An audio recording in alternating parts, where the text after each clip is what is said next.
Hello everyone and welcome to Guild Wars 2 Duels, a show where we put two classes head to head to see who comes out on top. The rules are simple, it's best out of 5 matches. We only have 1 day to both learn and practice with our builds, so no one has an unfair advantage. And kiting is allowed, but no one is allowed to run out of combat once combat has been initiated. So that's about it. So let's go on to see what builds we will be running with today.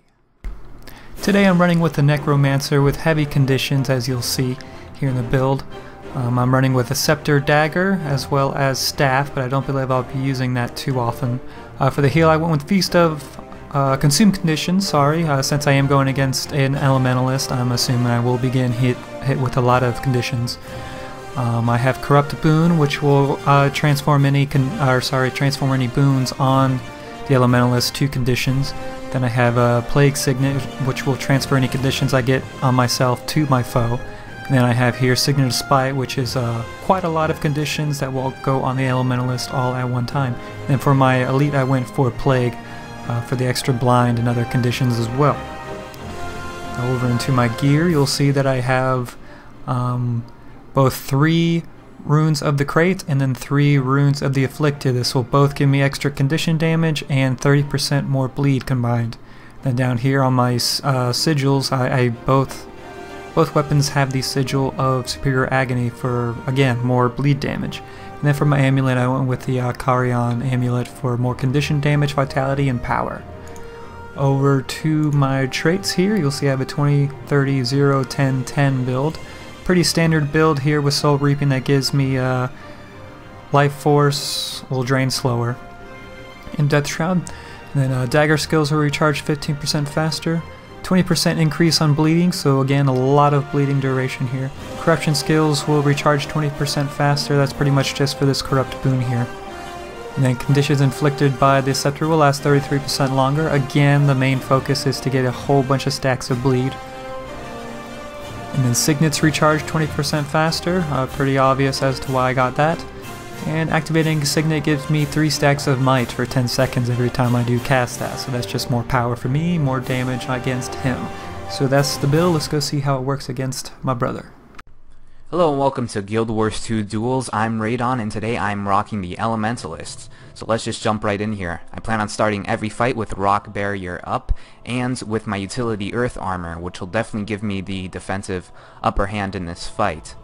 As for my other utilities, I went with Signet of Restoration, which is healing me every time I'm casting spells, which I'm doing a lot, very important.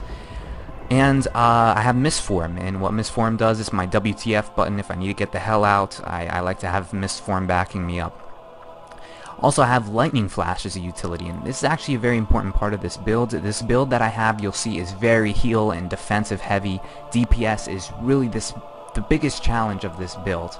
So what I do is I pair up Lightning Flash here with Churning Earth. Now Churning Earth is a big AoE type ability. It does a good amount of burst damage, and also it applies a lot of bleeds.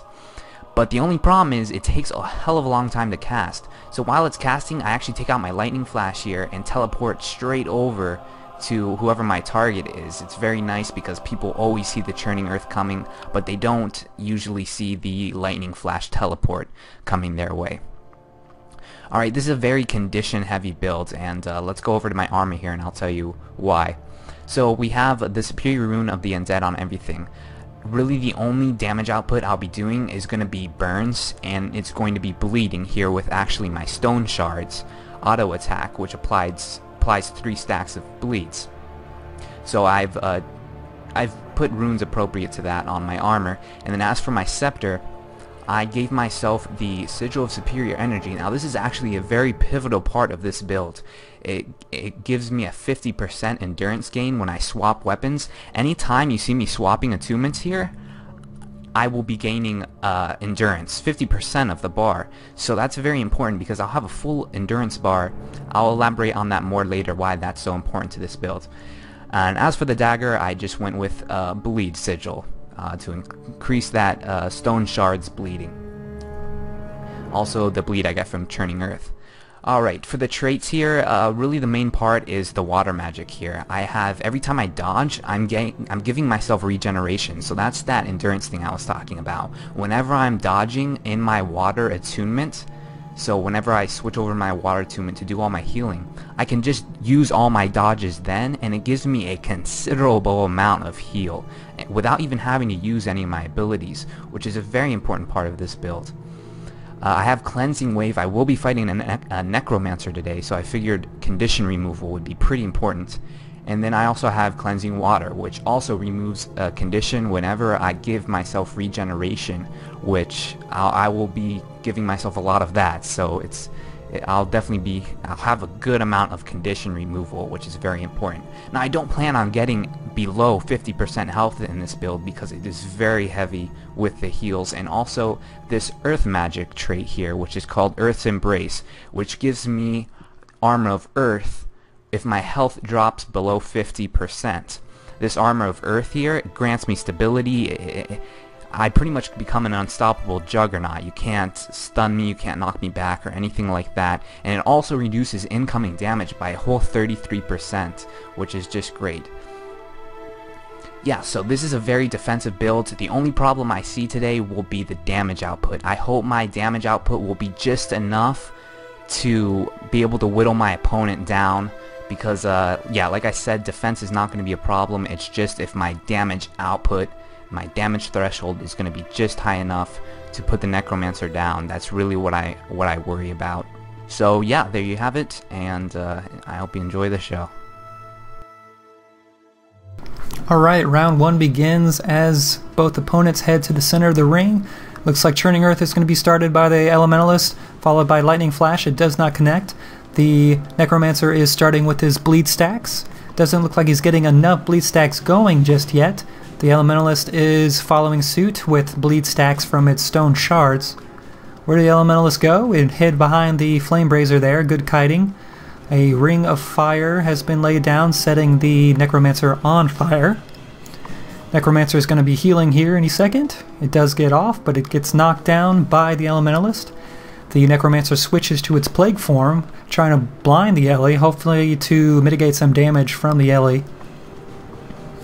So far so good. The Elementalist is kiting and does pop its Elemental Elite. Ring of Fire put down, followed by a Dragon Tooth, and what was that? Another Frost ability. I'm not sure what that was, but it did not connect. But the stone shards are nice stacks of bleed here. The Necromancer is trying to get some conditions, but gets hit severely by a Churning Earth, and has been knocked down to half health, had to use its heal there. The Elementalist is getting hit pretty hard here. Up, but gets a nice heal off and starts kiting away. Necromancer is still getting hit by fire and several stone shards. The Ellie has its rock barrier up, which is mitigating a lot of this damage here. More conditions on the Ellie, but gets mitigated by removal. Necromancer had to use its heal for a second time here and gets chilled. Looks like the Dragon Tooth may... Oh! Looks like the Dragon Tooth did actually connect. The Necromancer switched to Death Shroud, but only for a second as it ran out of life. It looks like the Necromancer may be down here.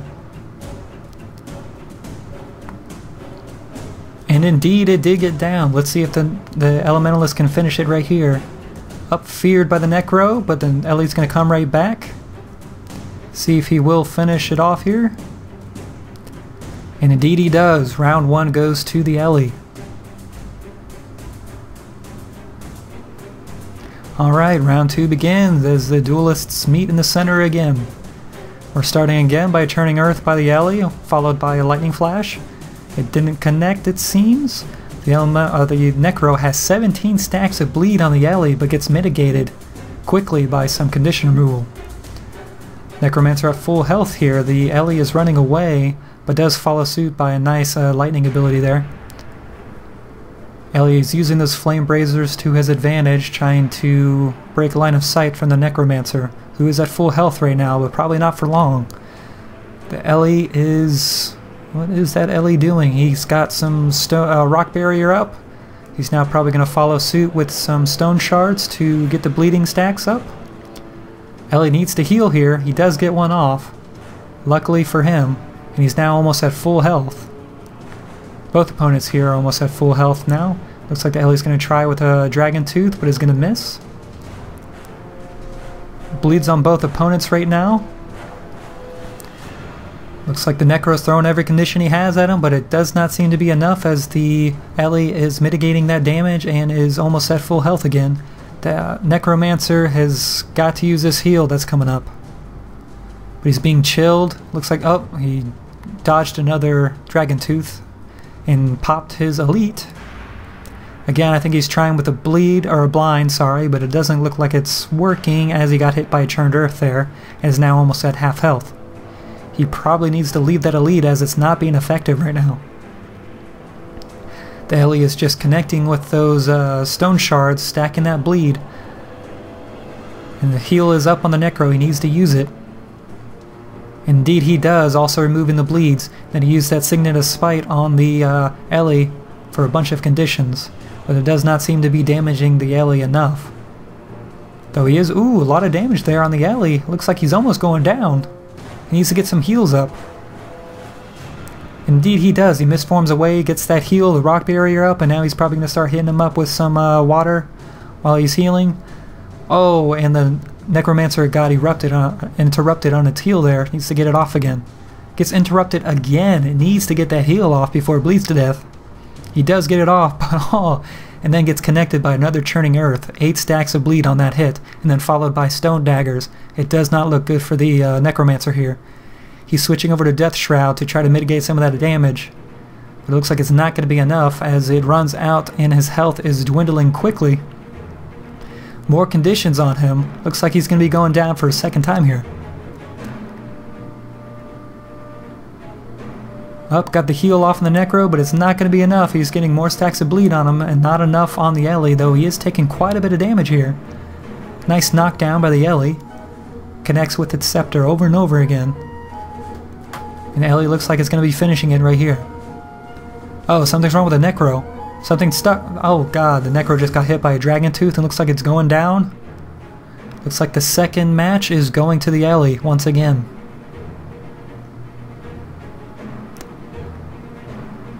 Alright, round 3. Opponents are meeting in the center once again. Looks like the Necromancer's hiding behind the Flame Razor. Doesn't look like the Ellie knows he's there.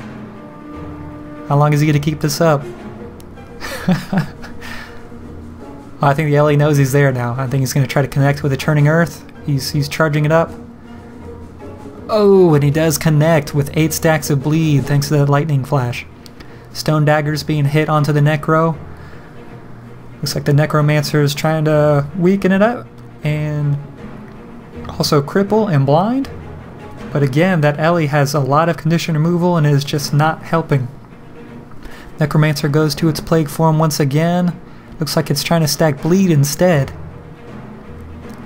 But it does not look like it's damaging enough. But the Ellie is taking a little bit of damage. But thanks to that elemental by the Elementalist, it's getting a lot of damage on the Necro right now. Needs to pop that heal to get rid of those conditions. Indeed it does, but then gets immediately blinded, so it does not connect with its first couple attacks.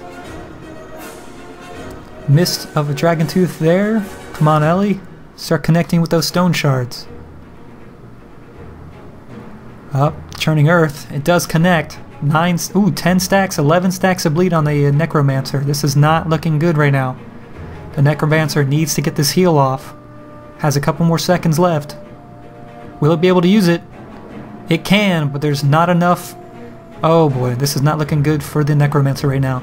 Elementalist is getting the damages off right now. Looks like it's going. Oh no, the Necromancer is going down.